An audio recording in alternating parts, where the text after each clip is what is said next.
Welcome to the Extra Time Podcast, where you'll hear sports stories you might not have heard about from people you might not have heard of. Let's get into this week's show. G'day, Extra Timers, and welcome back to the Extra Time Podcast. And you probably hear it.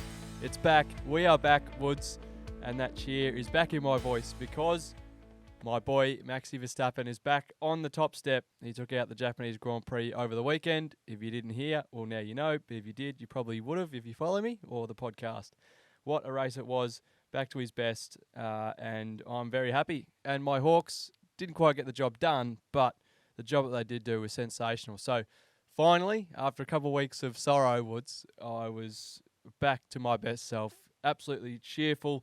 And it was a great Sunday afternoon watching sport. Basically from, midday onwards. It was terrific. Sunday was all right. The first half of Sunday, the first half of a particular game we'll get into a bit later, not so much, but it ended up all right, so I can agree with you. We are back. Now, I just thought, why not? Last week I had a different jacket on with the jumper, but this week they've got a new merch. So I thought, why not? And I'll just we'll display the Saints merch once more. But I'm sure we'll discuss it later, but they can't kick very well. But what they can do is they release some really nice merch. And there was a jacket last year that I really loved. The jersey this week, again, another banger. And this jacket right here, looks really comfortable. And it looks from the outside really nice as well. Well, what did I say last week about you release merchandise, you release jumpers for Gather Round? It's free money now, I reckon. You saw a lot of people in the jacket release last year. I've been sporting it on the podcast a couple of times. And I reckon in the coming weeks, you're going to see a lot more of these jackets now. And they're just hitting the mark on like what to do as a footy club. Yeah, they really are. I love the direction they're going in. But before we get to the footy, there was something, and I'm being a bit of a tyrant. And if you don't like this, if you like order, and I'm sorry because older people like you usually do like order, I'm sorry, but I'm changing things around. Wait, what are you doing? And, mate, I've just got to because something happened over the weekend that is just a once-in-a-lifetime human history, and it wasn't as covered as I would have liked it, so I really want to get it out there. And a lot of people know about it. It did the run on socials, but just look up Hardest Geezer or Russ Cook on socials and just read about it. I don't care. Just read about it. There's a highlights reel going around at the moment. Watch that. If we could, I'd be putting it on right now because it's just phenomenal. This guy, the first human to run from the bottom to the top of Africa. Yes, the whole length of the continent of Africa. I was impressed when our boy Ned Brockman ran across Australia, which is a pretty big continent in itself. From the bottom to the top of Africa, and for your information, I've got it up on the screen, but if you wanted to know, that's over 19 million steps, or ones and twos, as he doped it, 16,294 kilometres, 16,000. For reference, Ned's run across Australia was 4,000, so quadruple that. He ran 386 marathons, so if you think about it, a lot of people, I went for a 2K run today, Woods, I was pretty gassed. If I wanted to do one marathon, probably have to train for 6 months. This bloke did 386 of them in just 352 days. I think what's fascinating about this is if you actually look at the map, he didn't necessarily just go from the top to the bottom. He went from the bottom to the top, I should say. He went from the bottom to about, where's Nigeria there? How far would you say that is? About 60% of the way? Then he just took a left for a bit, then decided to go almost coastline. So it's going a bit like you think of top to bottom of Africa.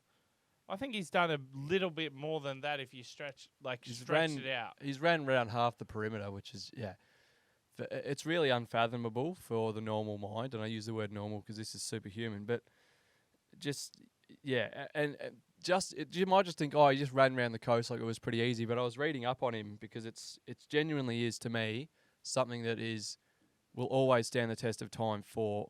Like people are saying he should be sports personality of the year. I think all time this is like like in human history. This is something that needs to be always there because it just shows what the human body can do. Like, this is the thing I love most about sport and any athletic sort of performance or, things like this. It shows outside of a lab that you can actually test the human body outside of a lab during doing sport. And I love that. Like, love that. That's so cool. He's shown that this is as far as you can test a human. Like, this is what our bodies can do. Like, it's just remarkable to me. It just blows my mind. But he got to points where his cameraman and his crew, and this is a report, I'm assuming there's a lot of weight to it, but they were held, at knife point, at gunpoint. There was a point where he couldn't get a visa into a country because it was stolen from him. So his all his identification and his passport and his visa were stolen. And this is when he, ran already a couple hundred marathons, and he can't get into the next country, so he had to stop. He's also raised, hundreds of thousands of dollars for charity, which is just phenomenal as well. That's why he was doing it. Always love to see that. But the fact that, he was faced with challenges such as you can't get into this country because you might die, or you might get sent home, or you might get arrested.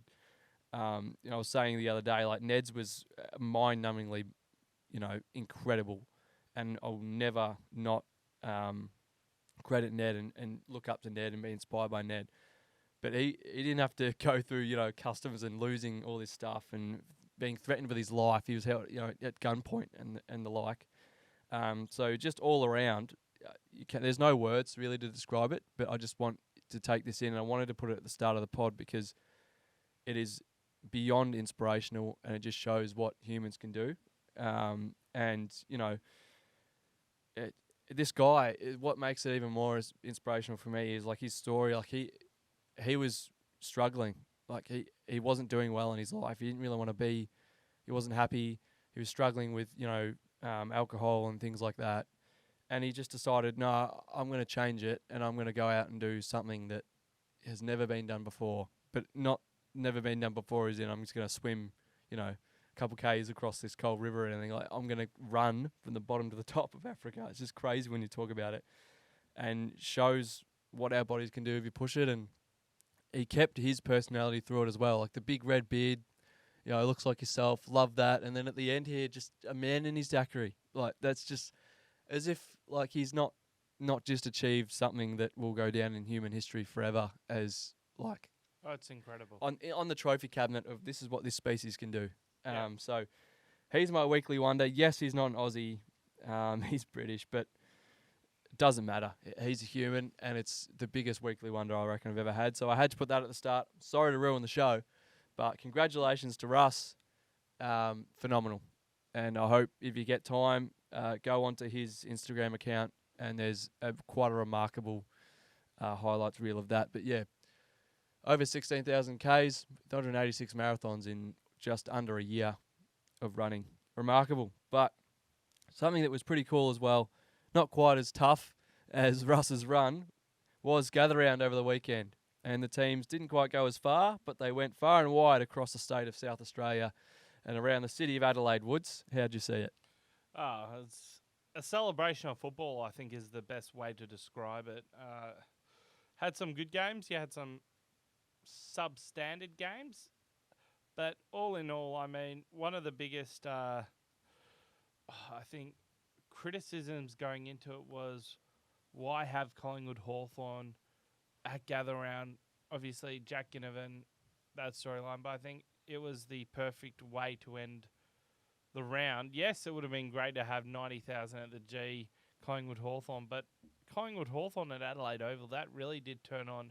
Started off thinking, okay, Hawthorn not showing up, but in the end, I was cheering on Hawthorn. I think a lot of people were, as a Hawthorn fan, I know you were, but I think it was one of those things where football wins.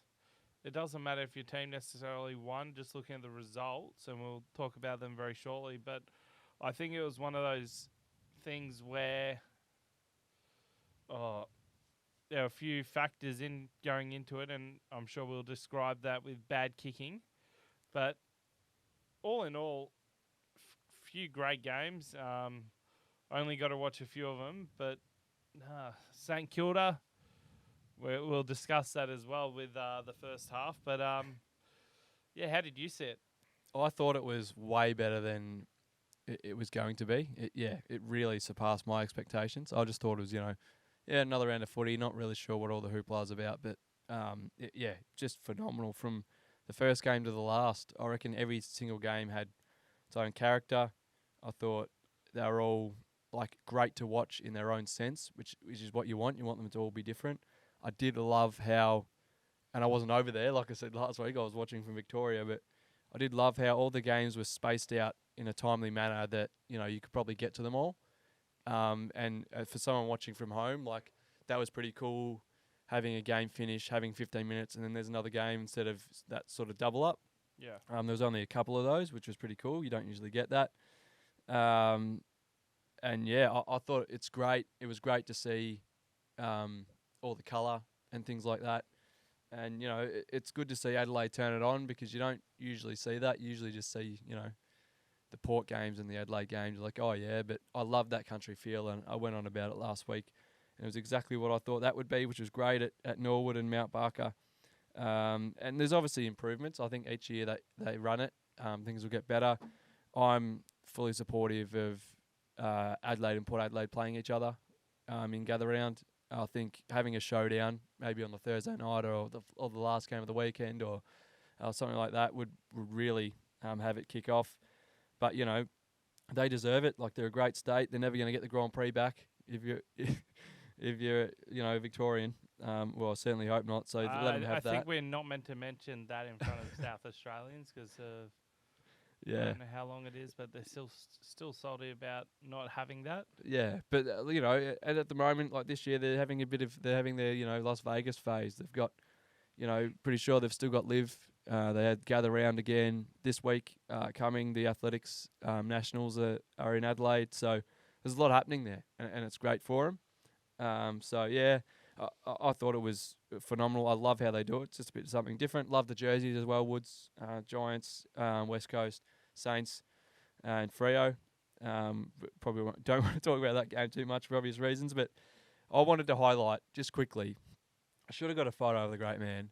I don't have one, but my boy of the round. I want to start doing this. I probably should have started with giving all the list of my boys, my favourites, who I think are phenomenal. And if you watch the trivia, there's I was going to say there's half a an hour there's trivia a whole of it. Trivia that I had to sit through and endure. I had to sit through. I had to actually participate in it.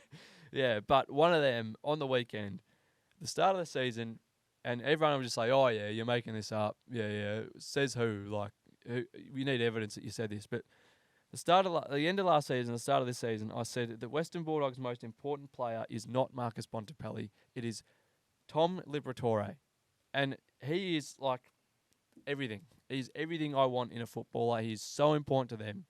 If he did not play and have that performance, which I think is the best midfield performance of the year, I know Isaac Heaney's been good. I know Connor Rosie was phenomenal. But he, best midfield game I've close to ever seen. He broke the Dogs' clearance record, and he's the sort of guy that, yes, Bont can finish, get on the outside. He's great aerially. He does everything on the footy field. But Libba is the guy that puts the team on his back. Goes in, burrows in, gets the ball. Doesn't matter who against. Goes in, gets the ball every single time. All game long. Gives absolutely everything. He's not pretty, but I absolutely love that about him. He's a bit of a weirdo, and he goes hard. And 19 clearances is insane. Like I said, Dogs record.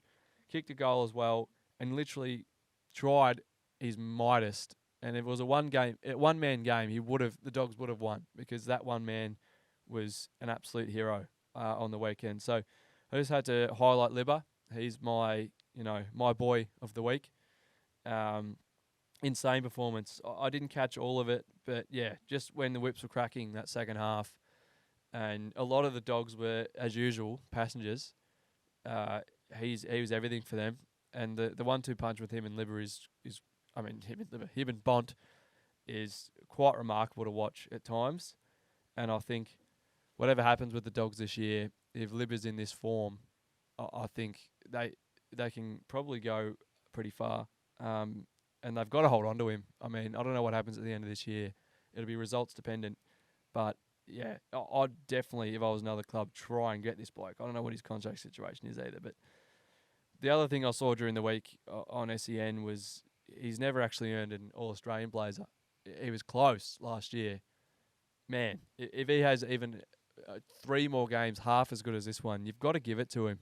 He's so important to the Dogs. He's so good, and people have got to start realising that he's not just underrated good anymore. He's a superstar of the competition. So, just wanted to mention Libba. Hats off to him. He's my boy of the week. But into the games, just quickly, Adelaide and Melbourne to kick it off. I thought it was great.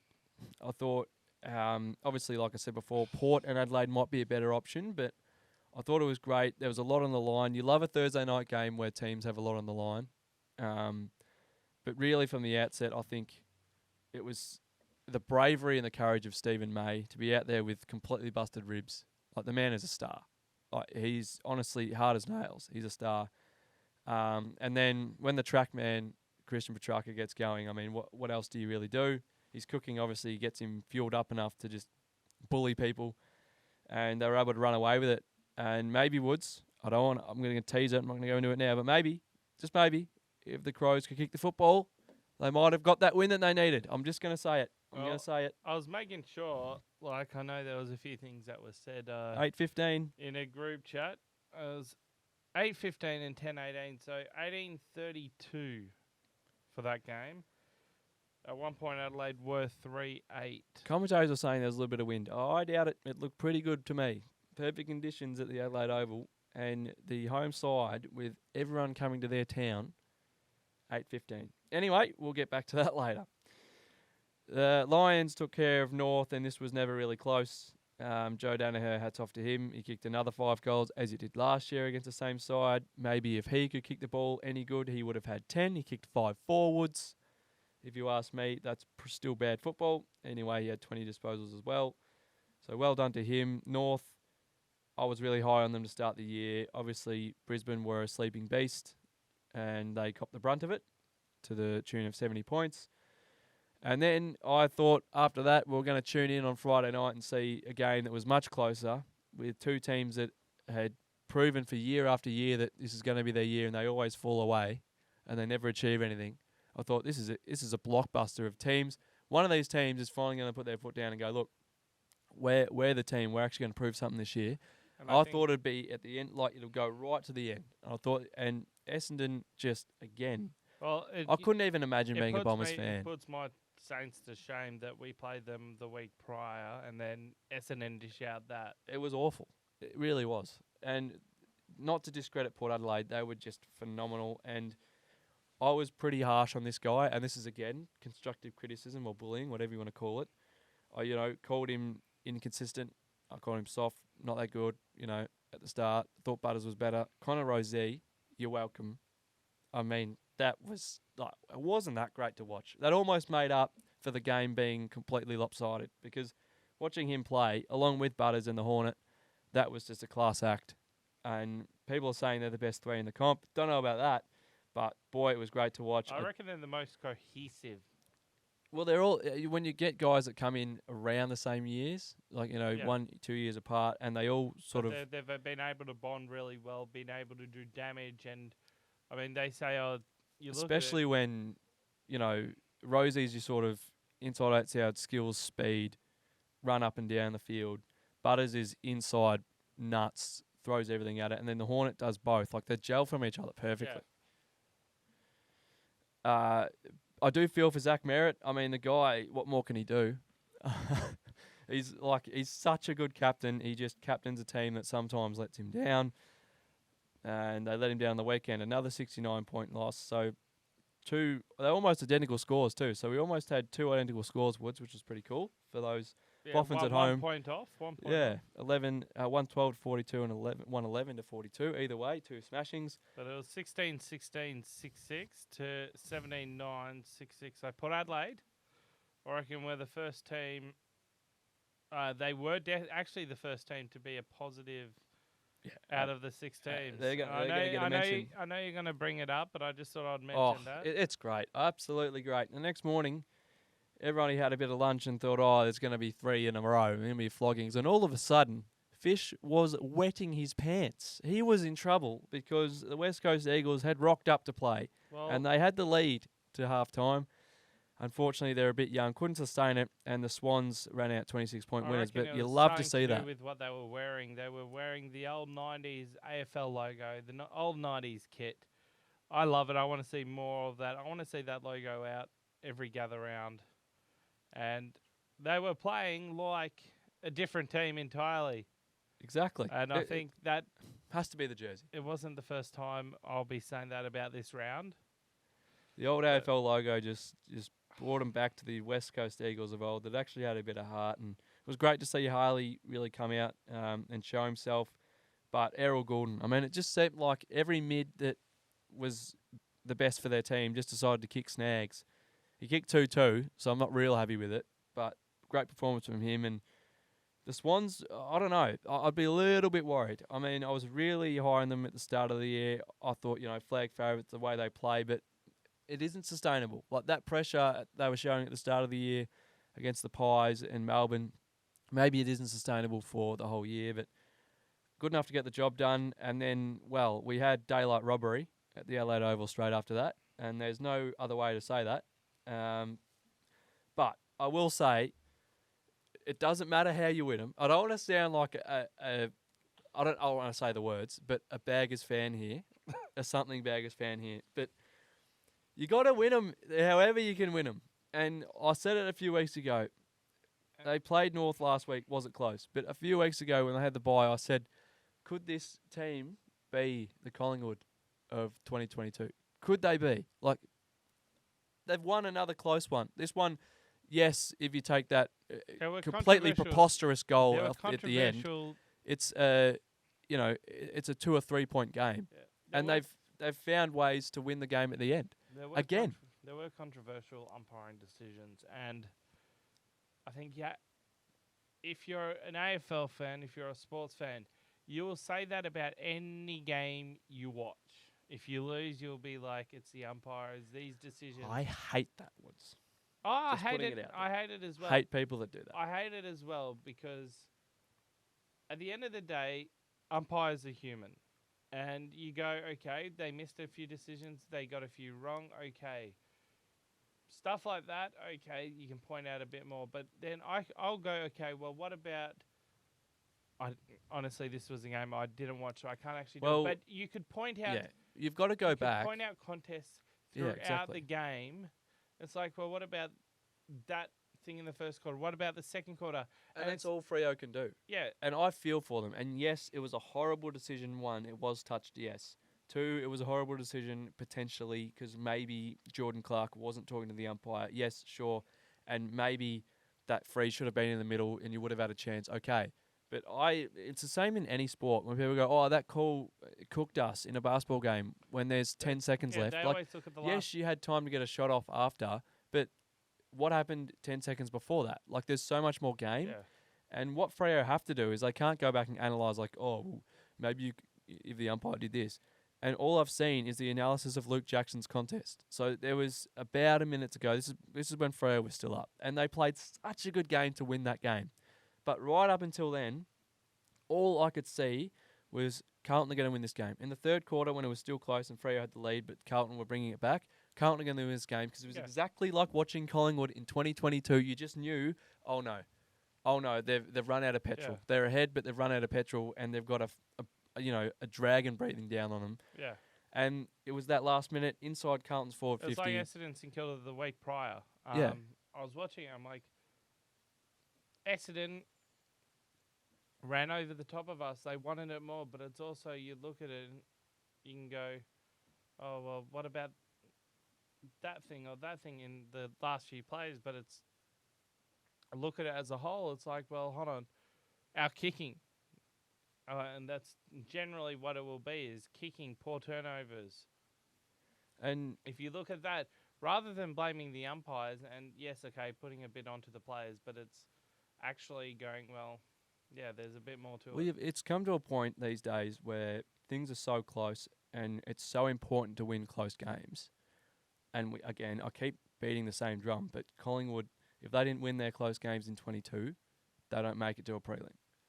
If they don't win them last year, they don't win the flag. Even the grand final itself. So they clearly trained it, and they clearly had the heart to stay in games and win games and know that they can win games from anywhere. And they're confident when a good team like Freo was in the weekend can, be overcome with whatever time's left on the clock. And just to back up what I've been saying, the consistencies are still there. So I just saw this post from Fox Footy the other day. The close finish Kings, games decided by under 12 points for the Blues. So round 1, 2023, the draw against Richmond. Round 2, 90 to 82 win against Geelong. Round 3, 74 to 64 the Giants. 60 to 56 against the D's in round 22. These are all wins. Round 23, 2023, 91-87 the Suns. Elimination final, 74-68 to the Swans. 73 to 71 the D's in the semi. And then opening round, 86 to 85 the comeback against the Lions. 86-81 the thriller on Thursday night against Richmond. And then 73 to 63 against the Dockers. So to me, they've clearly trained it. They've clearly got this heart in them after the hunger that came from last year's prelim loss to go, all right, we're going to turn into this Collingwood team. I know they wouldn't have mentioned Collingwood at all, but we're going to turn into that team that you're scared of if you've got the lead against. Well, I think And it's they more have. of a case of... Because Luke Jackson should not be tapping that ball to space. But that's the pressure that Carlton had on them, and they just knew. Like, Cottrell so switched on. Like, yes, the kick was touched, but Rowe, they were in the right spots. He knew to drain the clock, and yes, those 2 kicks, they were given to them by the umpires. But so many times in that third and fourth quarter, Carlton were making the right plays, the right decisions, playing the right mode of footy to win that game at the right time. So, might have been stolen from the Dockers, but I just think Carlton potentially might be that team. I think it's more of a case of, though, Carlton are playing the opposition like Collingwood did. I actually think that's more of it. As you play the opposition, you play a brand of footy that you can play against anybody, but it might take obviously Brisbane game, for example. I don't think Carlton, if you actually look back, Carlton might never have been out of it because of the way they played. They just,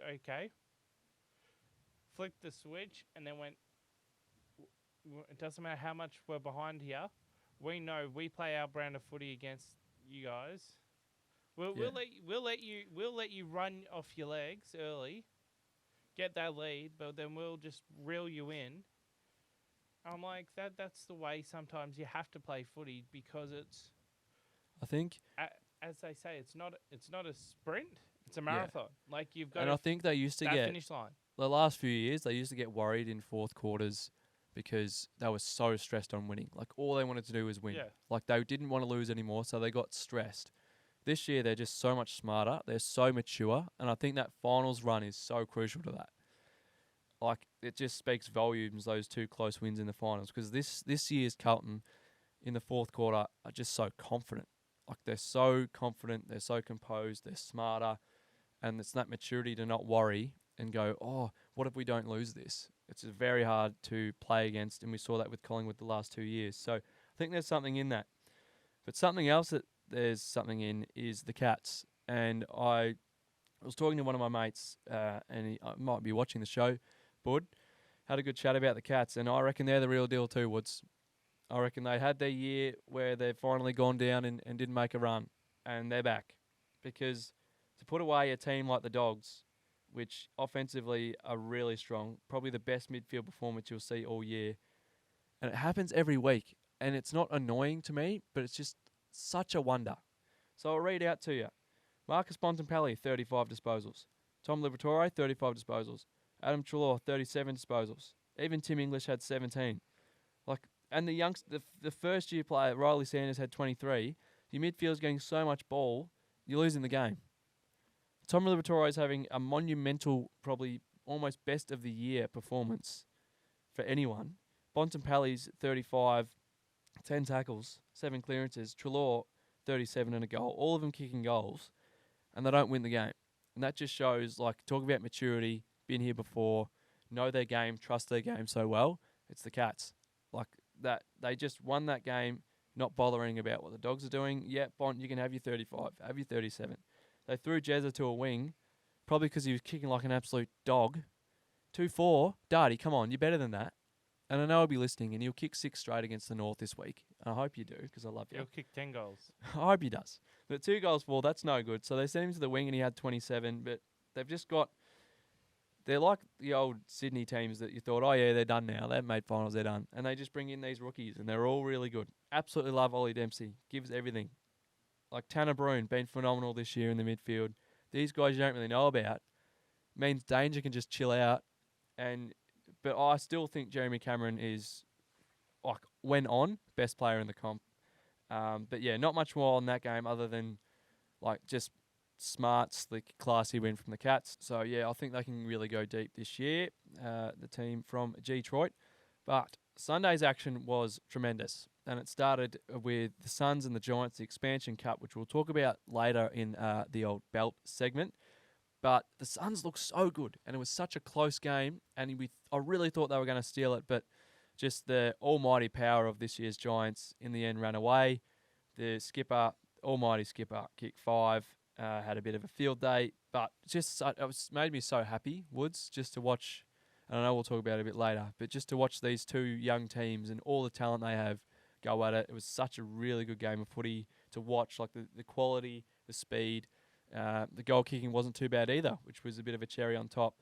Then we had the Saints and the Tigers, which we won't talk about the first half, but the second half was great. Another defensive masterclass from Ross's Saints. Got the job done by 7 points. And Woodsy will talk about that later. And then obviously my Hawks almost stole another one. And I was talking to our great friend of the show, Dylan Paget. Mad pies man. Mad. One of those dudes that sits in the middle of the cheer squad, usually on TV, howling at a goal or a missed decision. The great man Padge. And I said, mate, we nearly had you. And to be honest, this year, if all we do is scare a few teams like that, I'll be more than happy. And it was great to watch that second half as well. But it is time for Bad Kicking is Bad Football. And remind me of what I said in the group chat was, because I wasn't really happy with the Crows. I mean, I think I said something along the lines of they're really grinding my gears. I just think, like, I'll go at it this way, right? I had a big round in Brisbane. They came back. They had a lot of shots. They kicked 16-16, 50%. That's okay. All right? They didn't let their demons get to them this week. It's okay. I had a rant, and everybody else, like the kicking this week, and I'm not going to overreact like I did 3 weeks ago, because what happened last week was dismal, but this week the kicking was good. But Adelaide, I swear, man, like, big event. Everyone's come to your house. You're 0-3. Your season's on the line. You're probably not going to make finals if you lose this game. And a few people say that's stupid if you're saying that, but the competition is that close. These guys lost because a goal wasn't a behind or whatever. Like, that's how centimetres it came down to last year. They can't be coming out kicking 8-15, and it wasn't the 8-15 for me, Woods. It was watching them try and kick the ball inside 50. It was watching them try and kick the ball through the field. It's not just the goals. Melbourne has played the same defence for the last 3 years. You know you can't bomb it. You know you got to switch it around. Everybody knows that. They've played the same defence, press up, move in waves, use May and Lever as the anchors. They've played it since 2021. Like, why don't the Crows know that? Like, for me, ball to boot is the main part of kicking, obviously, duh. But for me, half of kicking and half of why teams end up in my bad books for this is they don't use their head when they're kicking. They just kick it. And don't even get me started on the way my Hawks did that on the weekend, because they were very close to winning this award this week. And they're lucky they didn't, because I was going to bring your Hawks up. I was going to bring your Hawks up here because of... up the field, Sicily defence through the midfield, perfect, beautiful. Like Hawks footy from the last few years, attacking, run and gun. Even when we're going at full lick, kicks were great. As soon as we got past halfway and we decide to kick it into our scoring zone, Oz kickers. I think Oz kickers that have never seen the footy before. Hawthorn, I think it's a issue across the board. Is that, I mean, I brought up last week with turnovers. It's not just kicking a goal; it's the turnovers. What do you do there? Like, you bring up the Adelaide-Melbourne game. It was 18-32. You said something about they don't listen. It's got to be a curse at this point, and Yeah, Like, it's just it had to, for me. 3-3-8 at one stage, and then It had to be. Yeah. Like it just had to be. Like every time I give teams raps or I give the league a rap, like it's a curse. Like I could not believe my eyes watching both Adelaide and the Hawks specifically. Like you know how doing the same thing over and over again is insanity. They had to be insane. Like I could not. The reason I said it must be a curse. They must be insane. They must be insane because how can you keep like Hawthorn keep bombing it up? Darcy Moore's down there. He's a superstar. Even they made Billy Frampton look good. And yes, Marbiot Chol was hopeless, but it doesn't matter. Like you've got Dylan Moore. Like Blake Hardwick in the second half was our best leading forward, and he kicked 4 goals. Why? Because he led to it, and they kicked to him on the lead. I couldn't believe it. It took a back pocket to go down there and lead, and they finally kicked to a lead. Like, and yes, half of it might be the forwards not creating space, half of it might be the defence clogging up the space. But hold the ball then. Switch it. Like, get some run, attack, kick to space, kick along the ground if you have to. Like, kicking it up in the air to contests that are so outnumbered against you. Just, like, they had to be insane. I don't even have any words for this rant because I'm just furious watching it. Like, no one wants to watch that. Like, I don't care if you're under pressure to play a certain way and to kick the ball inside 50 a certain way. Change it up. If it's not working, do something different. Because what? If it pays off, maybe you've just earned yourself 5 more games. Maybe, you've kicked your first goal after kicking 5 behinds. Your teammates are going to love it. And if it doesn't come off, at least, like, you're trying something different and it might inspire someone. Or, hell, it might inspire the coach to go, oh, yeah, wait, we should do that and not bomb it up. But long story short, I don't want to bore you with another rant. Adelaide take the cake this week. Hawthorn, you are on the tightrope. I'm actually going to stop you there, and I'm just going to give you some facts before you cement it in on Adelaide, because we talk about this in Kilda first half, and I want to bring up some statistics to actually challenge Adelaide. I didn't watch this, so Okay. I wanted you to bring your Saints in. Sorry, I didn't segue you in. Yeah. I didn't watch this first half because I was watching Daniel Ricciardo crash out of the Japanese Grand Prix and my boy Max win. So I didn't watch this first half. All I've seen for this Saints game is the good footy in the second half. So tell me why the Saints can contend here. No, it's not just in Kilda. I've got 3 games here to challenge Adelaide. Okay. So St Kilda first off kicked 4 behinds in the first quarter, 1-5 in the second. So 1-5 till halftime, I should say. And then, so we were 5-3 to 1-5 down. In the third quarter, though, 7-3 to 7-11. So we've kicked 6 goals, 6. Okay. Kind of is, they're going, okay, we're kind of written ourselves slightly out of it. We end the game, it was 9-6 to 9-13. So in the second half, we've kicked 8 goals, 8. So I'm going to go, you know what? You just escape the red zone. Yeah. You win the game, you make up for your first half.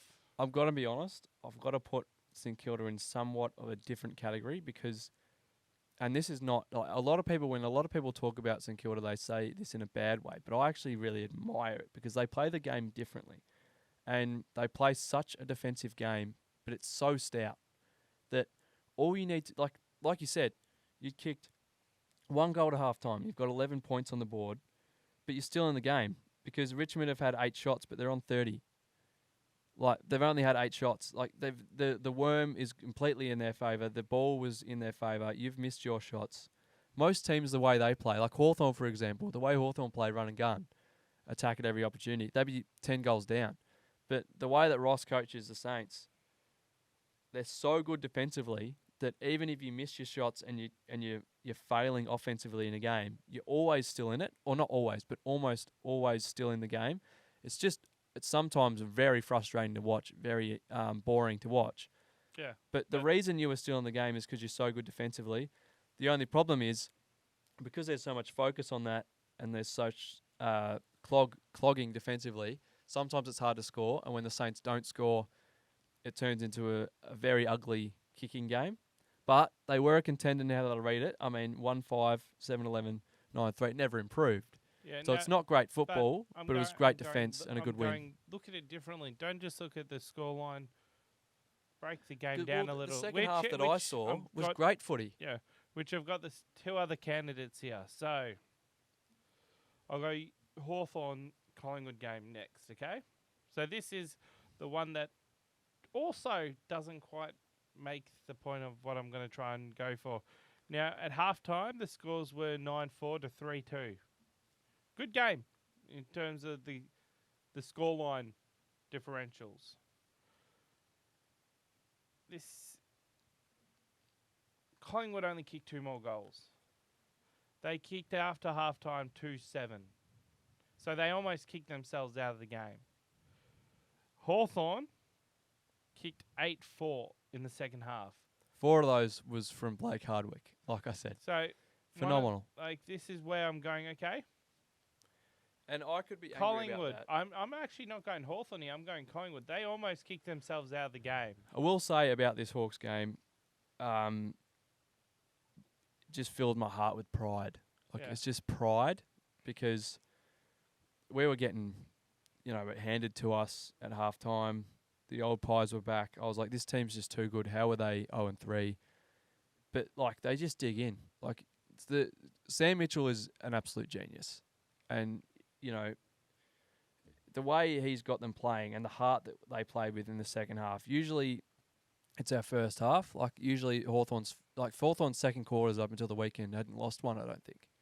Usually first half, and then because we can never sustain it because the way you can't play, no one can play that game style for a full game, especially with a team that young, because the pressure was nearly they had that pressure rating on Fox Footy.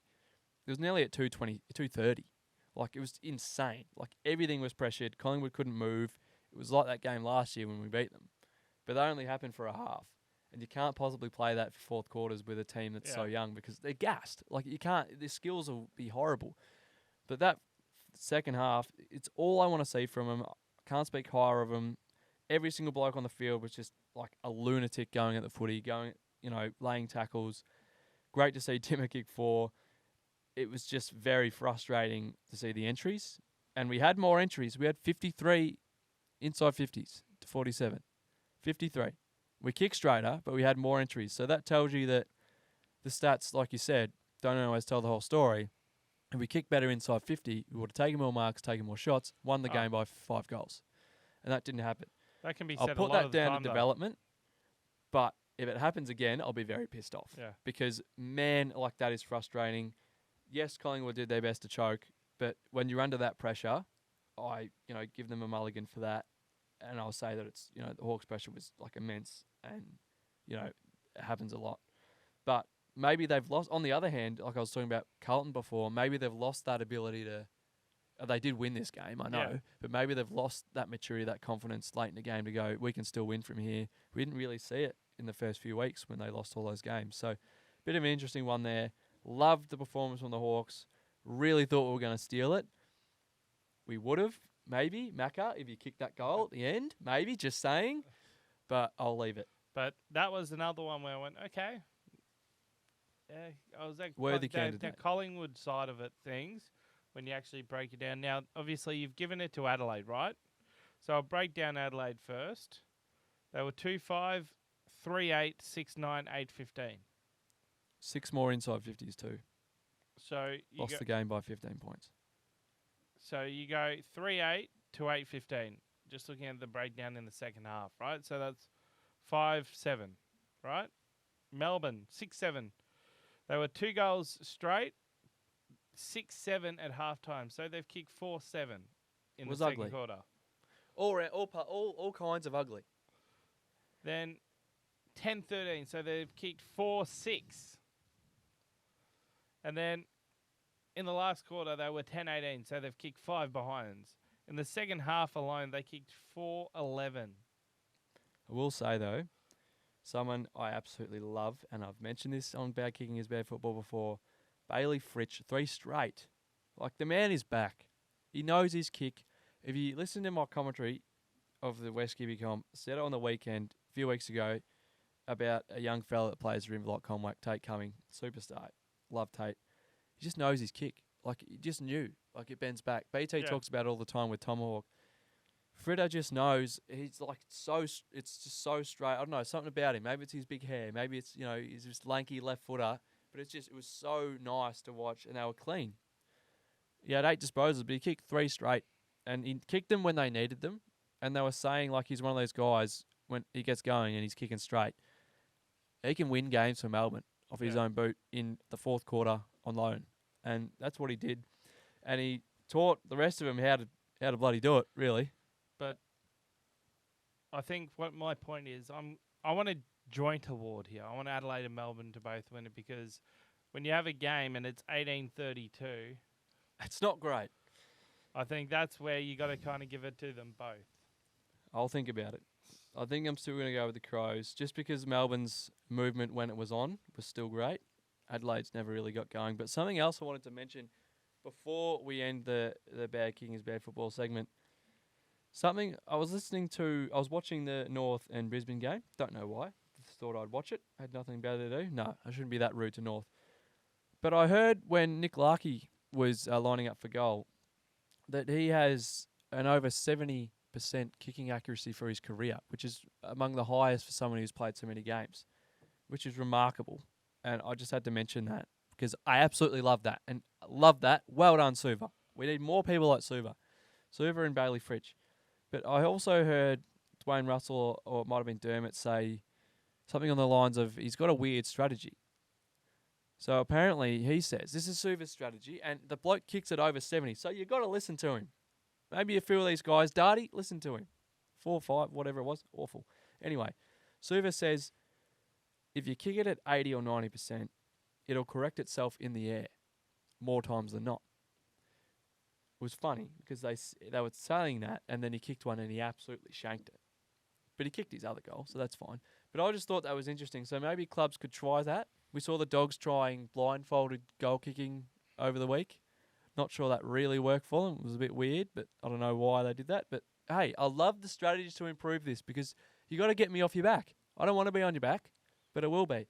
So maybe you use Suva's strategy next week, lads. If you kick it at 80 or 90%, it might correct itself in the air. Hopefully it does. But that's Bad Kicking is Bad Football for this week, Woods. I'm going to give it to Adelaide. Very, very honourable mention to Melbourne. That game was horrific, but the D's got the job done. Now, I think the recurring segment, there's only one cross there where there's 4 teams that haven't received a win. So I want to see. I'm actually putting the pressure on now. I put the hot water on my boys on the weekend, Woods. I put the hot water on them. In the first half, I thought, all right, I'm got one half of the X up here. But that second half, reigning premiers, that's basically a moral victory. That's a win. We're not off the board. That's the English cricket victory there. We're not off the board, mate. North Melbourne. North Melbourne. You're close. I think at the I'm moment. I'm going to force you now. All right, I'll have to make hard decisions. I'm going to force you now. All right. I might give you 1 or 2 that you have to put up there. You can take off later on if I don't want to do that. Good. I don't want to do it. I don't want to go back on my word. I wasn't aware when I made the preseason prediction that the Roos had climbed. I wasn't aware that their defensive stocks were absolutely abysmal. And it's for that reason I'm going to have to do it. You're stamping North Melbourne on? Jeremy Cameron and Tomahawk are going to have an absolute feast on the weekend. So North because Melbourne? Charlie Comben is not the answer. Maybe bring in, I don't know who else you've got. Bring back Pink, but it's not going to help. So, I want to ask any other teams? That's it. Just that one. It. We can still win it, mate. I'm telling you. So, I'm going to bring it up as Hawthorn and Adelaide are both haven't registered a win after 4 games. It's all right. Can be done. So, I reckon they're almost on the chopping blocks. You got Brisbane after 4 games. Well, have only got the 1 win. We go up to the coast this weekend, and I'm not massively confident. A few weeks more time, I reckon you're going to have to... But if the coast get the job done and you got the old Owen Wilson in 5, I think we might have to cross the boys off. But I'm going to keep them on there this week. Richmond, 5 games, 1 win. I don't mind them. I don't mind the way they play their footy. Yep. So we've got those ones. As I said, it's Adelaide and Hawthorn. And I haven't mentioned Adelaide in terms of here. So you're still... Yeah, their list Fifth. is good enough. Yep. They've just got to figure out the kicking ones. Okay, so we've got 2 teams now with the Red Cross. We'll address this next week and Ultra in conservative. the coming weeks. He's only gone 2. I think I would have a few more, to be honest. But that's it for this week, and we move on to the GWS Gold Coast game, which was, as I mentioned, the AFL Heavyweight Championship. And it was tremendous. And it had everything that you want in a heavyweight championship bout because they were just throwing them. They were throwing them. One to throw one. The other team would get one back. Gold Coast would kick a couple. Giants would kick a couple to kick it back away. And breakneck speed, great skills. Kicking was phenomenal as well. You know, and it's just young stars across the board just playing great footy. And you just forgot. Like, you watch that game and you forget that a couple of years ago these teams were losing by a ton each week. Because they're just forces now. You move it to a decade ago, or even more so, and it's like, well, these were the new kids on the block. They were the youngsters. I don't think they had formed an identity yet. I think GWS, I'll go out on a limb and say they've forged a greater identity in the fact of they've made a grand final. Yeah. They made finals. And they've got an easily identifiable style. Yeah. Yeah. I think Gold Coast have lacked that. Like, they're under Dimmer now, they're starting to forge something. But I think you have to play finals to forge that, to get that identity. Otherwise, you're known as the... I mean, I'll use St Kilda as the best example. They've won 1 premiership. They struggled early days, and it's hard to get back from. But, the culture... Success breeds a good culture. Yeah. There were a few other things that made really heartwarming from this game as well. Obviously, Toby, I love Toby Green, but just flourishing as captain with the 5 goals. Jesse Hogan, who's obviously signed a pretty big deal recently, just love seeing him back. He's been through it, that guy, but he's a superstar, and I always knew he was going to be one. Kick 4. But the Suns had 3 debutants kick a goal. So 3 first goals were scored in this game. Jed Walter, the big fella, kicked 1 too, so not real happy with him. But great for him to get off the board, the pick 3. Ethan Reid, the big fella as well, got himself on the scoreboard. And Sam Closey, he was also got himself on the scoreboard, as well as Cadman, another young fella as well. So there's just young guns everywhere in this one, Woods. Great to see. There was times where the Suns really had that momentum and that hunger where you thought, oh, finally they're going to stamp their claim in that heavyweight bout, in that expansion cup, and say, all right, we're here now. Like, you've outdone us because you're younger and you've won more, but we're here now. Unfortunately, they couldn't quite get there, and the Giants were just too good. They're obviously more, like we've been talking about, they're more accomplished at this stage. But I can't wait for another one of these. I think they should definitely do 2 of them each year. It was a great game of footy. So the Giants kept it, but there was actually an actual exchanging of belts in actual wrestling over the weekend, Woods. Oh, there was. And WrestleMania, I think, was a big time for any wrestling fan. And as a wrestling fan myself, we've got Australians. We've got a few Australians, actually. And this can kind of steal your thunder with Aussies around the ground. Go for it. So in terms of the Aussies competing, and we'll celebrate them, I think it was Rhea Ripley from Adelaide. She took on Becky Lynch, and Rhea Ripley defended her women's championship. It's the World Women's Championship. I'm pretty sure that I stumble with the correct names of some of the titles.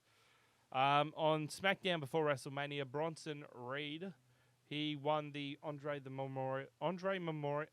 Giant Memorial Battle Royal. I'll get that out correctly in due time. And we also had a Sydney-sider pick up his first championship in the sports entertainment field of WWE. And Grayson Waller picked up the SmackDown tag titles with Austin Theory, an American. But they were the 3 Australians who competed. I say competed. They competed over WrestleMania weekend and got up victories. Awesome. It was a big weekend in Philly. Did you would have caught a fair bit of it? I did. I know. Did you like it? I did. I know I was a bit jealous of one of our friends and hopefully friends of the podcast. I know he's a Baggers Chat host, Mitch Pattinson. He ventured to Philadelphia, and I was corresponding with him throughout and saying how jealous I am. But I mean, you get a big stadium, and it's a Philadelphia Eagles stadium, and you get that feel of it's full. Everyone's there for the same reason. It's not like a sporting contest where you get sections of the crowd. Like everyone's there to be entertained at the end of the day. Super jealous. Um, Yeah, but maybe one day. yeah. Good on you, Pat. I hope you enjoyed it. It looked great and brave to have it open air at Soldier Field in Philly, which is obviously freezing cold and I wet. think the first night was wet and cold. It was definitely cold. They mentioned it on the broadcast a couple of times, and then Yeah, the second night was a bit warmer. yeah, but it looked amazing. I didn't see too much of it. I did see that a few favourites came back in Cena and The Rock and the likes, and even The Undertaker as well. The Undertaker did make an appearance, and I gotta say, like they did it well because at the end of the day, wrestling it is sports entertainment. It is entertainment, as I say, soap opera for men, but it's for the women as well. But it's escapism. You suspend your disbelief. I mean, back in the days with the especially you bring up the Undertaker, you get those moments of, I mean, surrealism and supernatural, but it's entertainment and it's there going. Some of the stuff, if you think about it too much or just a little bit, it makes no sense. But it's storytelling. It is about telling a story, as I keep saying. It's like the matches. I want to be rooting for the story of. I keep on bringing up the story of like Cody Rhodes finishing the story. And it's like Yeah, actually having that, and I think in sport as well. Can St Kilda please just finish the story? Get our second premiership. it's a great segue because that is who the Giants face next. They've still got the belt. They've held the belt for quite a while now, it seems like. They got the job done a couple of weeks ago and they haven't looked back, but they do face the Saints at Monaco, which we're talking about Soldier Field being cold. I think it'll be pretty cold up in Canberra this week, so I think you might see a few longies out there for the Saints. But that's a massive game. It's first v 9th on the AFL ladder, but is a heavyweight bout in our terms, and that'll be on Saturday afternoon at 1:45 Woods. What do you like your chances? Well, I think you mentioned it there. It's first v 9th. They're one of the only 3 undefeated sides. I'm looking at it now. I mean, we're 4 games in, and there's still a few undefeated sides. I'm not used to that element to it, but Giants, they're dangerous, and it's going to take our best footy to defeat them. We can't do what we did last week and expect the same result. We have to show up. We have to have those things in place. I think we have to play like we did against Collingwood. We've got to turn up, shut the ball, apply the pressure. And, I mean, yes, we can win. Do I think we will? No. I've got to be honest. It's going to be a struggle. I'd say, and I'm not too much of a home ground advantage sort of person, too much in this day and age. It's footy, but I would say if it was at Marvel, I think I'd give you a much bigger chance. But that trip to Canberra can often throw a few teams a bit out of whack. So it's going to be a great game. One team has to come away with the belt.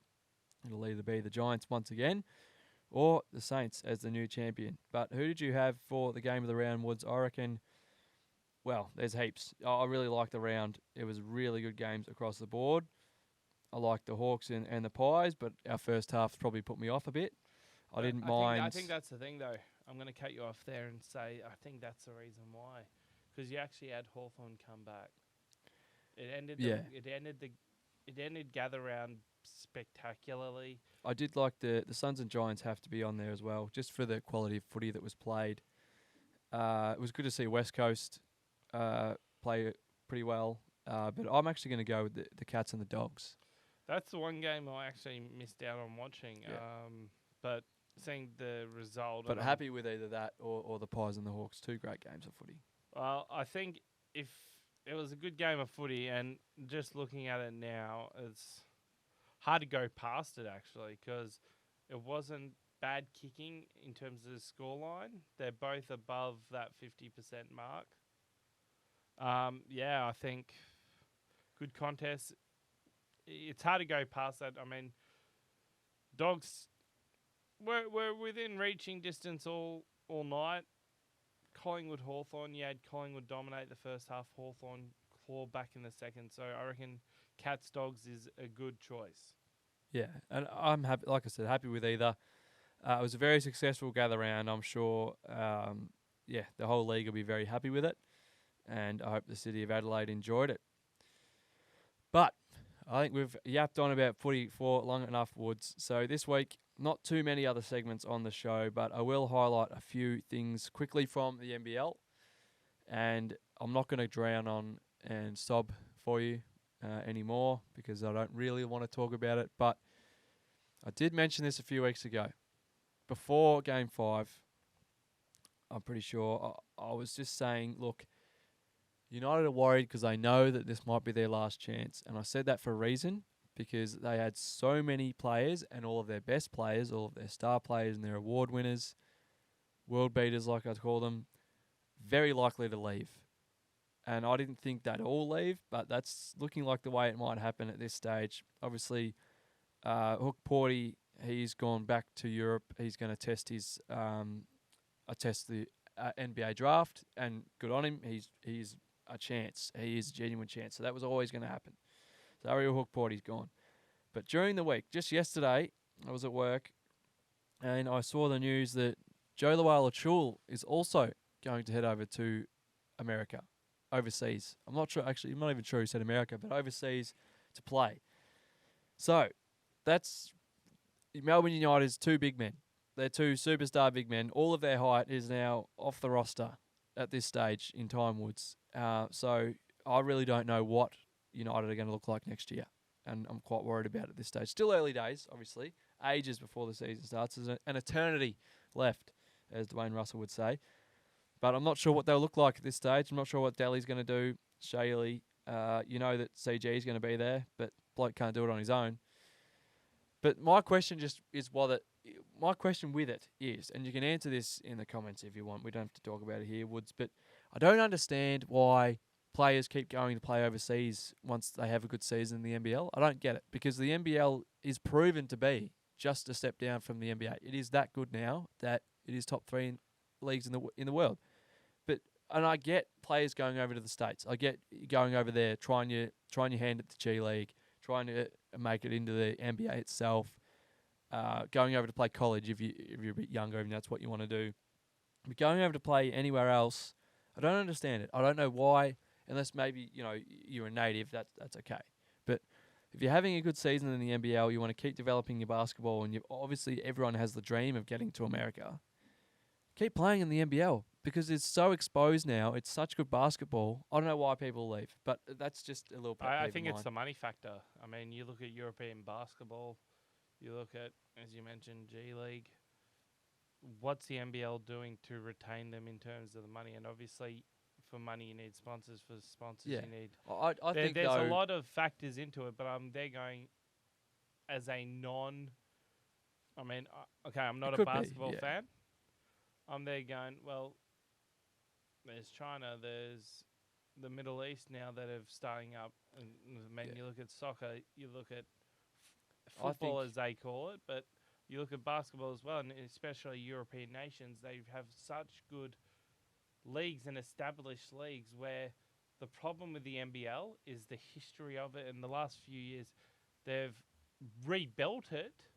Like, I can remember showing my age in the late 90s, early 2000s, or even, no, not even late 90s, throughout the 90s, early, mid, and late, you had a competition that was, in Australia at least, selling out arenas. You had a competition where, I mean, the household names made Australian basketball, and that it died down in the 2000s, mid to late 2000s. the NBL was a minnow league. I think to argue otherwise, I'd say provide the stats that it wasn't. But I'm there going, remembering they were on death's door.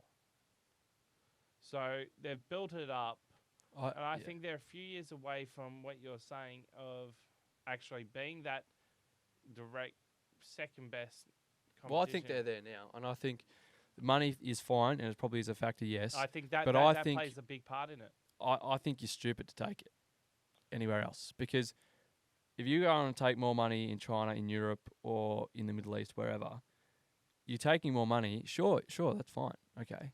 But Yeah. you're basically saying I'm good with this money, but not making the NBA, because Well, the NBA is the I best think- money in the I world. think some people are past the point of making the NBA. That's the biggest thing. Yeah, but I'm not talking about those people. I'm talking about people like, that United have had, like JLA, like all these other players, the guards from so many other teams. How old are those come players? come for a year, still have heaps of time, like 20s, still Yep. have heaps of time to make the league, and they go, maybe you're taking money, but you're losing so much exposure. You're losing the grade of basketball. Like, it's so close to like the G League now. So, yeah, just to me, and I honestly, I'm not a professional basketballer, so I'm massively adept at talking about this. But if it was me, I would keep playing in the NBL. Maybe you're not making as much money. Maybe, you're overseas from where you've grown up. You're not making much money, but you're showing yourself. So if you kept playing in the NBL, sure, you might not make as much, but you're getting so much closer to the NBA. You're getting so much closer to America than if you were playing in Asia or Europe or the Middle East. And what happens, like, I would play 2 or 3 more years in the NBL, and then you play your 5 years in the NBA and you make all the money back anyway. Yeah. I'll use JLA as the example just because you brought him up, okay? So I had to actually look up how old he was. He's 29. Prime. 2019, when he first joined Melbourne United, I'd go, yeah, I could actually see that pathway. The problem is he's 29 now, and He's in his prime. what's the average? Like, I haven't not really knowing NBA. What's the average age of an NBA player? And the Well, system LeBron they James go- is 39. Okay, so He's probably not an average player. I was though. going to say, I said, No, players usually retire around 35, okay. 36. So coming from an AFL background, I look at sport, professional sport like that, and I know NFL's different because NFL you've got that different pathway, and they can go on a bit longer because obviously it's a different sport. But the AFL, you have 18, you enter. 20, 21 is, you might see some people filter in at that age. You rarely see them. There's the rarities like a James Podsy-Adley that come in much later, but you don't get somebody at 29 coming into the game that often. Yeah, well, American sport is completely different, and I think this NBA especially, when there's so many games, there's so many injuries, and the rosters are so interchangeable across the year. I think it doesn't matter unless, like you said, like they're at the end, because end of career is like that 34, 35. Yeah. But 26 to 34 is basically start of end of prime. Okay. So I think he's in the middle of it, and So- he's just come off one of his best seasons for United. I don't know what his plans are. Maybe his plans is to go to America, and if that's his plans, that's fine. But I'm saying players that are similar, and they go, all right, I'm going to go head off here instead of playing in the NBL. Like, I don't know why you'd go anywhere instead of the NBL other than America. But that's all I've got on that. I'm just looking at Mitch Creek and being a Southeast Melbourne Phoenix. Okay, he was 27 when he in 2019 when he And went he's to Brooklyn just Nets said and Minnesota Timberwolves. If I'm playing in Australia next season, I'll be playing Yeah, for the Phoenix. But But as an if there. I was going to say read into that if I'm playing in Australia. So So- he might get more money, and this is where I'm going. Okay, it's great. If you want to make NBA, I think NBL is great, but the problem is it's a flooded industry. It's a flooded market because it's worldwide. You've got so Yeah. many other opportunities elsewhere, and the money might be right that you could go into a league, earn. I don't know what the finances are for Australian, but I imagine it could be 1.52 times more than Australia potentially, Yeah. depending on what type of player you are. It's the age old argument whether you want to build your ability and your legacy and how good you are, or you want to build your bank account. That's just what it is at the end of the day. To me, I'd always want to just get better, and I'd want to have that achievement no matter how old I am. I'd want to strive towards going, I played in the NBA. But yeah, that's something that annoys me a little bit. Maybe because it's happening to my United at the moment, but that's the end of that. And that's that NBL. That's all we've got to talk about because there's no games at the moment. So something that there were some games on the weekend though. Woods different net. No backboard, netball. We don't talk netball much, Woods, but a great friend of the show and a regular on the show and an extra time favourite, Bodie Stringer.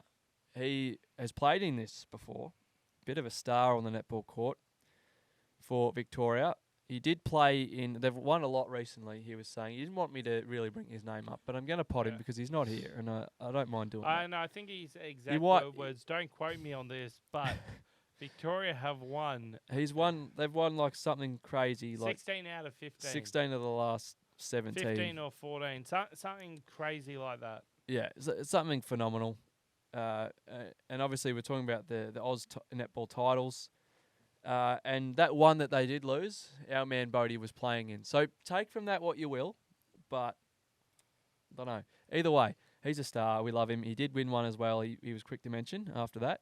But this year, the AMMNA results were under 17s Victoria over South Australia, under 20s WA over Victoria, under 23s Victoria over South Australia, reserve men's Victoria over NSW, reserved mixed Queensland over Tassie, open men's Victoria over New South Wales, and open mixed New South Wales over Victoria. And if you heard Victoria a lot then, well, that's for good reason. They played in 6 of the 7 finals. 6 of the 7. So they are an absolute force, Woods. I'd love to talk about them more because if our Vics are doing well in any sport, we love to see it. But thanks for that tip, Bodie. We love talking netball. Well done to all the Vic teams and all the other teams that got the W's on the weekend. And that's in the Australian, men's and mixed netball titles, obviously, over the last week. Great to see netball in the country doing so well. Obviously, our girls were happy last year, did really well. We covered that on the pod, but yeah, absolutely love netball. I think another state championship would be remiss not to visit, as we have a few people who are involved in baseball and women's baseball especially. So the Australian Women's Baseball State Championships and Under-16 Girls State Championships took place in Melbourne last week. So South Australia won the Under-16 Championship for the first time. First ever women's gold medal. So that's good on South Australia. But I think the biggest story, and the final wasn't able to take place. However, there was a team that was undefeated. And you mentioned Victoria winning state championships. It was a theme there. Victoria went 7-0. Lily Kavanagh from Victoria won the MVP. Ali Beber, I don't know how to pronounce that. I'm sorry. Victoria Golden Arm. The Golden Bat, Claire O'Sullivan from New South Wales. And the Golden Glove, Abby Kelly from Victoria. So a bit of Victoria domination is good to see, and hopefully we can continue that with a few more state championships coming up. I know that the athletics is just round the corner next week, I believe, in Adelaide, you mentioned. Athletics National Championship starts this week. It's an 11-day tournament, so quite a hefty one, and you can watch that on the screens of 7. I think 7 Plus will have that one. My great friends and the awesome team at Rainmaker will be producing that one. So we love that. Good luck to Darcy and the team over there. But, yeah, huge for athletics in an Olympic year as well. 11-day. But talking about championships as well and Olympic year, the Australian Open Championships for swimming will also be taking place from next Wednesday, I believe. Huge for that as well. A lot of state championships, a lot of national championships, and I think this is where, especially in an Olympic year, from now on, it's going to be something to actually keep an eye out, and might have to be Googling when all these championships are, because of, in an Olympic year, these are the people that are going to be representing Australia and It might not just be this Olympics. It might be in 4 years' time, or Commonwealth Games in 2 years' time, wherever that one will be. But it's good to see.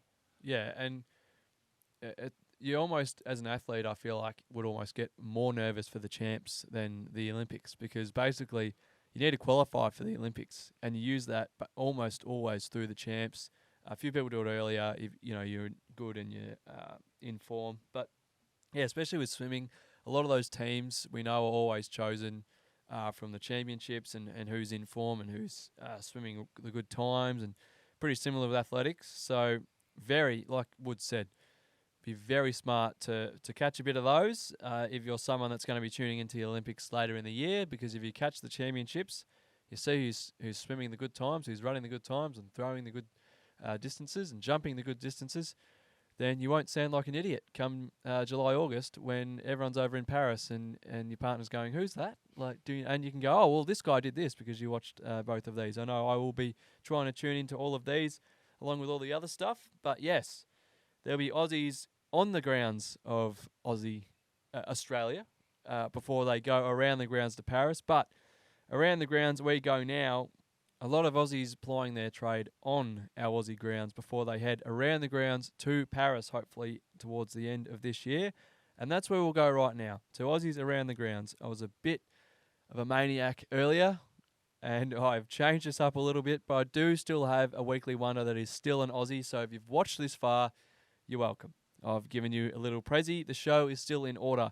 My weekly wonder is none other than Rocco Zikarsky. And if you haven't heard of this fella, and you're a basketball fan, get educated, because he is an absolute superstar. You'll know of Victor Wembanyama. Well, this is our Victor Wembanyama. This is Rocco Zikarsky on the right, and our boys wearing the Centre of Excellence jerseys. For some reason, Australia went over to the Albert Schweitzer tournament, which is held every 2 years in Germany, and basically 12 teams from around the world.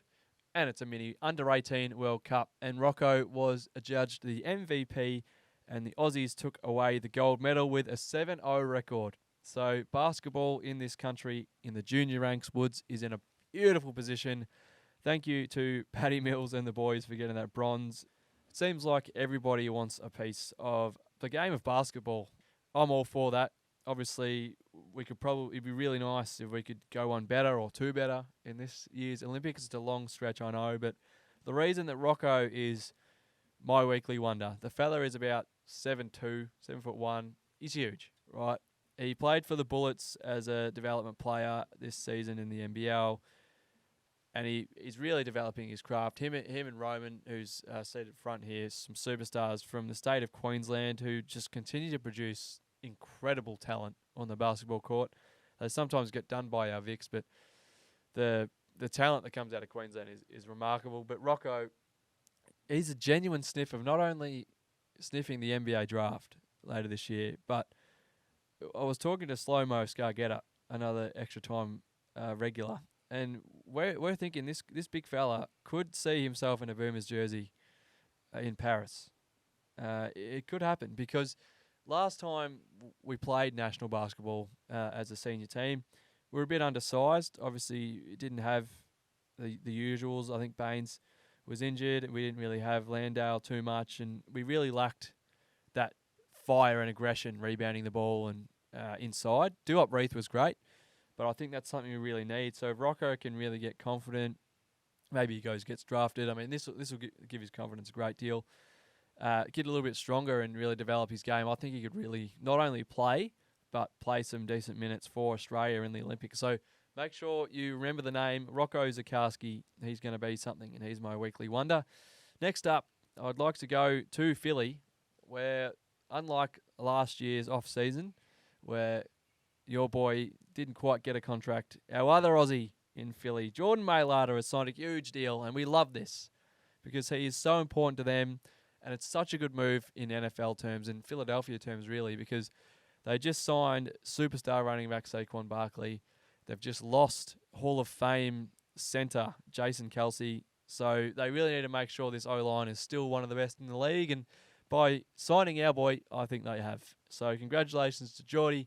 $100 million deal, as is the norm in the NFL. So, yeah, he's going to solidify himself in that O-line once again, and he does it beautifully. So all the best to Jordan Mailata and his next few years in Philly, but that was great to see during the week as well. My next one is just a little one, and it's Pat Cummins again. And this guy, the more I talk about him, the more he comes on the show. So it just must be something in that woods. But in the IPL a couple of days ago, I saw this over the socials the other day, and he was playing in the IPL, and he's obviously captain of Hyderabad, I think it is. And Bhuvaneshwar Kumar was bowling to Ravi Jadeja, so a couple of Indian natives, and Jadeja was out of his crease, so it danced him a little bit. Not really Johnny Bairstow style, more aggressively like an actual batsman, but came down, missed the ball, hit it back to Kumar, and Kumar obviously, as in his right, threw it back at the stumps as Jadeja was out of the stumps, and actually hit Ravi straight in the back. And he was directly in front of the stumps, which by law would, if cricket, anyone that's watching, is obstructing the wicket, which actually can dismiss you. So there was a faint appeal by Kumar and the likes, because obviously you're always in the heat of the moment, adrenaline, trying to competitively get this batsman out. So the umpires went upstairs, and just before they were going to give their decision, Pat said, "No, I'm withdrawing. I'm withdrawing that appeal. I don't want Jadeja to be dismissed here." And I just think that's Pat to a T. I think, he was, and I can be as harsh on him as I want. I said this last week. But yeah, he just continues to be one of those people that just wakes up and breathes excellence and sportsmanship and whatever you want to call it, just being a good guy. So we love that from Pat over in India. All the best to him and the rest of the Aussies for the rest of the IPL.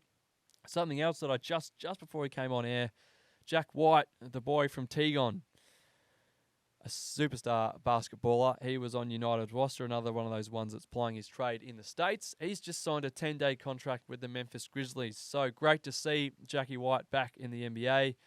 Hopefully he can really prove himself and extend that contract after this 10 days. But I wait all this time, Woods. It's time to mention it. We're going to go to Japan. He's done it again. Maybe I got a bit cocky. Maybe I said they could keep chasing. So how did the Aussies go? But he's back. He led the race from start to finish, and like the camera crews, I'm just going to put that behind, not show it, because no one wants to see Max win apart from me, apparently. Anyway, flawless win, led throughout. It was actually good, Woods. Yeah, actually, I've got to talk about it, because he actually had to pass someone today, on Sunday. Usually he just leads from lap 1 to the end, pits because he's got enough time built up in front that he can pit and go out in front. He had to overtake Charles Leclerc in the last race. So I would love that. I haven't seen him overtake someone in a long time, Woods, so that was great to see. But Oscar Piastri, this guy is a genuine star. You can just lock him up, put the padlock on. Each week he's going to be in the points. He's been phenomenal since coming in as a rookie last year. Scored more points, 4 of them on the weekend, with I think it's what did he finish? 7th, I think it was. Correct me if I'm wrong. Let me just look it up. 8th it was. So finished 8th on the weekend, and he's actually now just 5 points behind his teammate Lando Norris, who's got about 4 or 5 years experience on him. Might be a bit less, but it seems like he's been in F1 for an eternity. Still hasn't got a win. So that's really good. Oscar is now 5 points behind Lando Norris for 6th in the driver standings. And this is just a little funny stat I saw today. Oscar Piastri was obviously, before he came into the competition, he was doing a bit of work experience, he called it. He was, a bit of a reserve sort of driver for Alpine.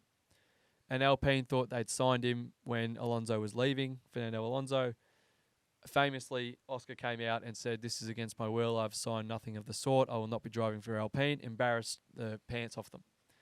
Went to McLaren, where he drives for now. Since that time where he started driving for McLaren, he has outscored Alpine on his own. So that is pretty funny, and we love to see that for Oscar. And as it was 2 weeks ago in Australia, happy days, scoring more points. Beautiful racing. He's got everything, the kid. We love to see it.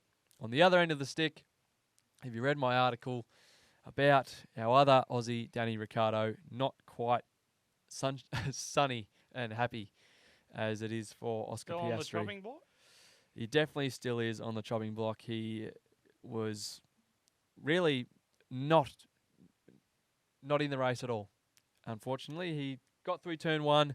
Obviously, had a pretty bad start. Got overtaken a couple times before turn one. A lot of cars go through turn one in Suzuka, so often you can be looking both ways. Bit worried about where they're coming from, but he got in through turn two, and he was concerned with Lance Stroll and his Aston Martin on his left, and he did not look right where Alex Albon's Williams was. He decided to move right to get out of the way of the cars on his left and take the racing line through the next corner, collected Alex Albon's Williams, and they both ended up in the fence merely, a minute into the 53-lap race. It was then red flag. Daniel was out. No more points again. So, pointless streak goes on, and if you want to know more about his situation, you can read my article. I'm not really too keen on discussing it, but basically it's go big or go home in China next week for Daniel Ricciardo. A lot of rumours going around that Liam Lawson, the Kiwi, has been promised a seat for next year, may replace him earlier. So he really has to just, get back to that Danny Rick we love and score some points, because he was again outscored by his teammate Yuki Tsunoda.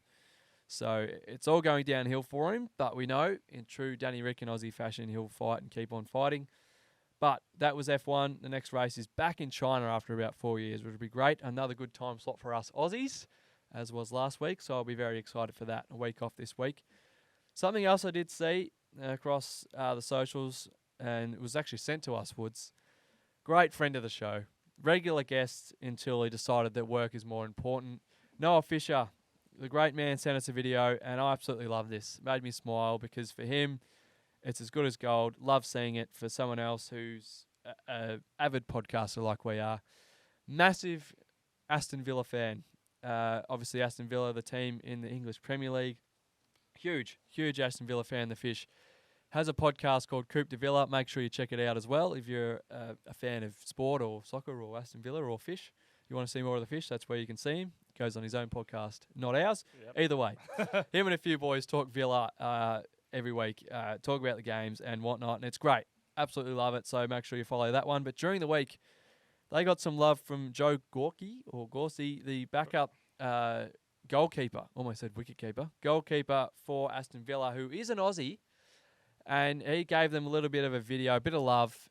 Really love their support, so it's great to see that, and it's just awesome that Fish and Coupe de Villa and the lads are doing so well.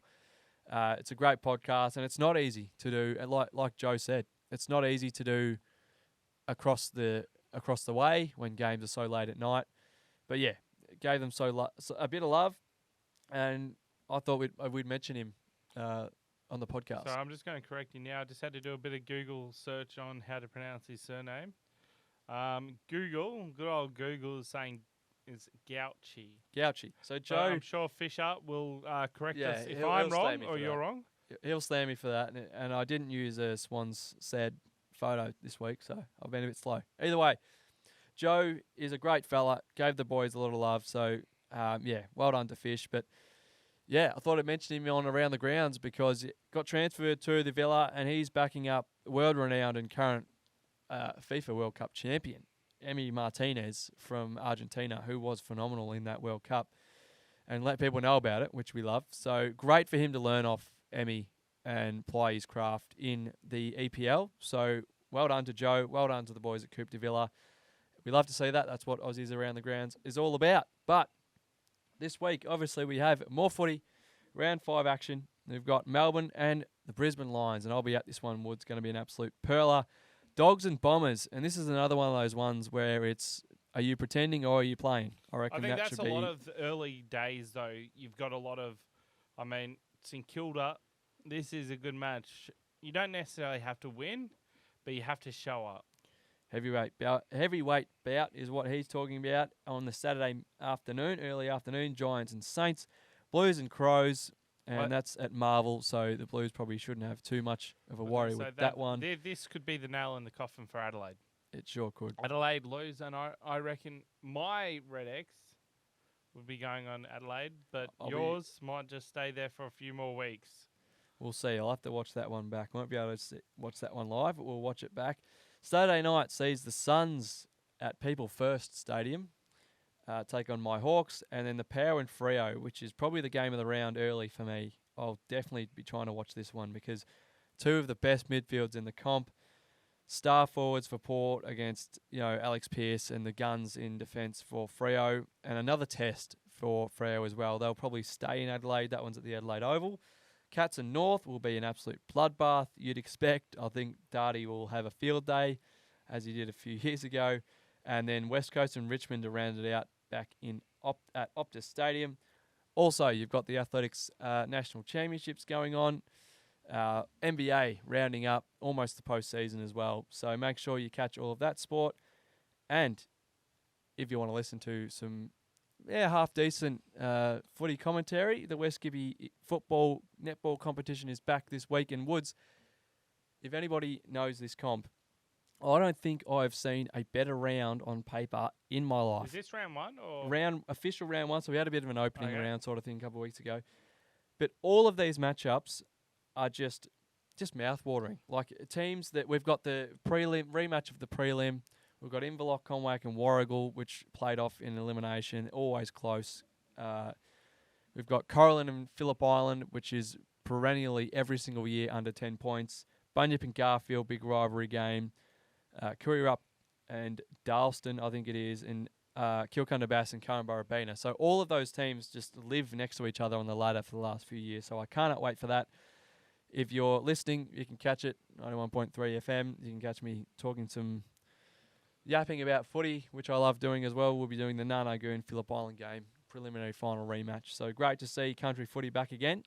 And also local footy, EFNL. This is my neck of the woods. You talk about your neck of the woods, but the EFNL, Eastern Football Netball League, Premier Division, round one kicks off this week.